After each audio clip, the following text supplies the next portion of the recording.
Say you have a long formula in Excel, and this formula's got many calculations within this one formula in the cell. And you want to understand, what is each part doing in this formula?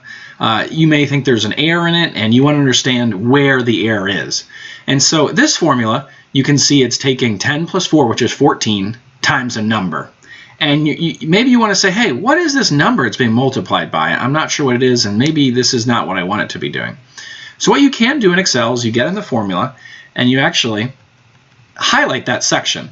And what you can do is you hit F9 at the top of your keypad, and it actually calculates what that formula is doing and what it equals to, which is 165.38. And you hit enter, and it actually, the bad part is it turns out to be a hard-coded number. And so likely you don't want it to be a hard-coded number, so what I usually do is hit undo right here. And this can be really helpful, is you can do it by each section. So I can highlight what that is doing. Oh, that's 10. And then, oh, what's this section doing? Let me calculate that. And then let me calculate what's this number is. And so what this formula is doing in its basic components is essentially 14 times 1.6 repeating raised to the 10th power. Now, a common error with doing this is you can actually highlight too much. So for instance, before I highlighted this section that turned out to be 165, but let's say I went one more over and hit F9, it would actually return an error. Excel says there's a problem with this formula. And it's doing it because right now it's taking 165 times an unknown number, and Excel doesn't know what that is, and so it returns an error.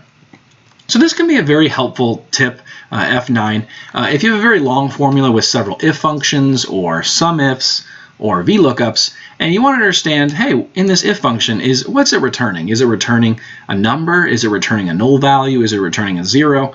And this will help you understand what your formula is doing and help you better calculate what you're trying to accomplish and avoid any errors.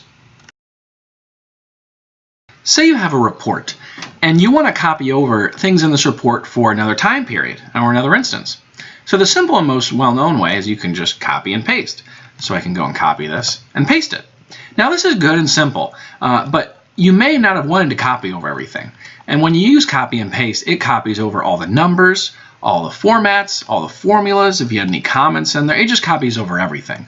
And let's say I didn't want to copy over everything. I really just wanted the formats. So in Excel, there's a simple thing you can do. And what you do is you highlight it and use the Format Painter right here. So I click it, and then voila, the Format Painter copied over all the formats. Now, many of you may have used the Format Painter before, but a little well-known trick on the Format Painter is you can actually double-click it. So I can double-click it here and do it multiple times in multiple time periods very quickly. And then once you want to get out of it, you simply hit Escape, and you're out of it. In summary, the Format Painter is a great tool for copying formats very quickly, and it can make your reports look really good and consistent. So this next tool, I like to think of it as the opposite of Format Painter. So with Format Painter, you can copy over just the formats and no numbers, but with this, you can actually delete the formats and keep the numbers, or you can delete the entire thing very quickly, all the numbers and the formats and any comments. So what you do is you highlight the section, and you go to this Clear button over here, and you can click on this and just go to Clear Formats. So you can see here, it actually keeps all your numbers and even your formulas, but it just takes away the formats. So let's say also, hey, I wanted to get rid of everything. This whole section, you could just, delete, delete. Oh, let me go into this and take off the boxes. You can see this takes a while.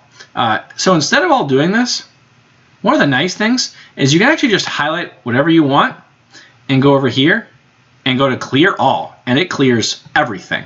Numbers, formats, comments, it gets rid of everything. So it helps you quicker delete stuff. So in summary, the Clear All function button can be really helpful if you want to get rid of stuff, just the formats, or if you want to get rid of everything very quickly. So say you have a report like this. And in this report, these numbers are denoted, it says right here, in thousands. So that this number technically is 327 million. So say you actually wanted to show this in millions. And then to do that, one option is you could go to every cell and divide by 1,000, and you do that through all your cells. And that would work, and you get the right answer. But that takes a little while. Another option in Excel is the copy and paste function. And so right now I just wrote 1,000 down, and I copy that 1,000.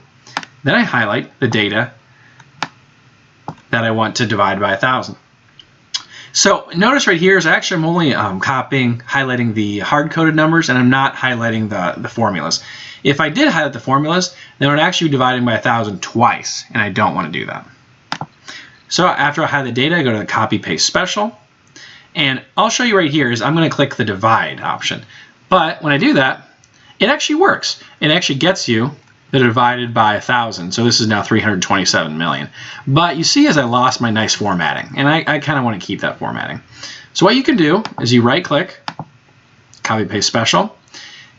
I'll do divide again, and I'll do formulas. I only want to do the formulas. I don't want to copy the formatting. So once I do that, that works, and all my formatting is the same, and I got the 327 million. Another popular thing to do is, let's say you get certain numbers and you actually want to flip the signs, that you want it to be either positive or negative. So what I can do is I wrote down a -1 there. I'm going to copy this -1.